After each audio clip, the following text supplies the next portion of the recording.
In this video, I want to talk about how I became more confident with the risks associated with property investing. Hi guys, welcome back to the channel. If you are new here, my name is Ravinder Singh Aujla, and on this channel we talk about how you can grow a property portfolio quicker and faster than a normal investor, how investing works and what smart investors look for, how finance works and how you can use it to your advantage. So let's get into this video. One of the biggest reasons I was nervous when I started investing in property was because I was risk averse. I was so worried and I felt that there was so many things that could go wrong. At the time I started, I was working at Ernst & Young. We were trained to be skeptical and have an inquiring and inquisitive mind. We were always told that there was no such thing as a stupid question. What I did was I made a list of all the things that could go wrong and what I could do to minimize the risk. For every problem, I identified a solution, sat back and assessed whether or not I was happy with the risk I was taking. If your property has a fire, a flood, an electrical issue, the solution here is having a buy-to-let landlord's insurance policy in place. For example, if it's a house, buildings insurance, and maybe contents insurance if you offer furniture in your properties. In a flat, the buildings insurance will be covered as part of the service charge.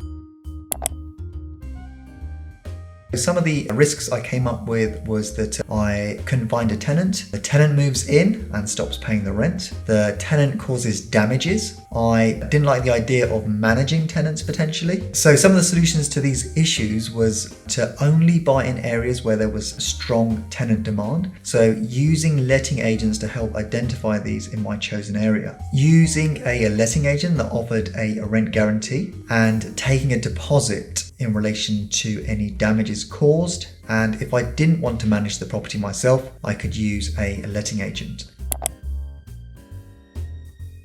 You could set aside a portion of the rent each month for any potential damages. Capital repairs such as the roof. Make sure you get a roof survey to assess the condition of the roof prior to buying a property, to assess its remaining economic life. Windows, find out how old the windows are, quotes for any structural works. All these costs I would have included in my refurbishment costs and taken these off.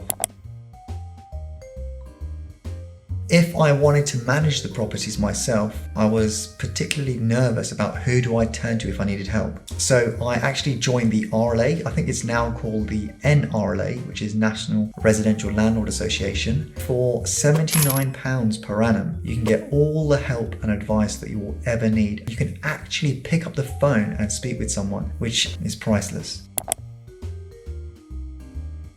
One of my concerns was that I was going to buy a property and end up overpaying. What I did to overcome that risk was that I would speak with at least 3 agents to try and determine the true value of property within that area and look at sold prices within the last 6 months within 1/4 or a half a mile of that property. So making sure that I'm comparing like for like.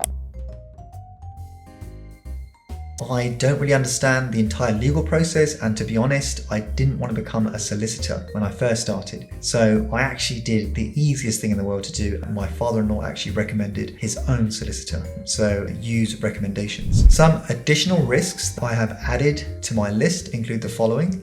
One of them is bridging. It seems risky and expensive, so what we tend to do is get 3 bridging quotes and we build into our financial analysis the cost of bridging so that the cost is accounted for in the project. Refinance risk. We always speak with our buy-to-let broker to assess the details before buying on a bridge. We make sure that we're able to pay back the bridge and we have a clear exit in mind. Valuation risk. We will look at sold prices within the last 6 months within a 1/4 mile of the property, comparing like with like. Because in London, convert 1-bedroom apartments into 2-bedroom apartments, one of the big risks we run at the moment is not having consent refused. So we work with our buy-to-let broker and use a 5-year buy-to-let mortgage. As you can see in property, you can almost think of all eventualities up front and make sure that you address these so that you can be confident that you are making the right decision.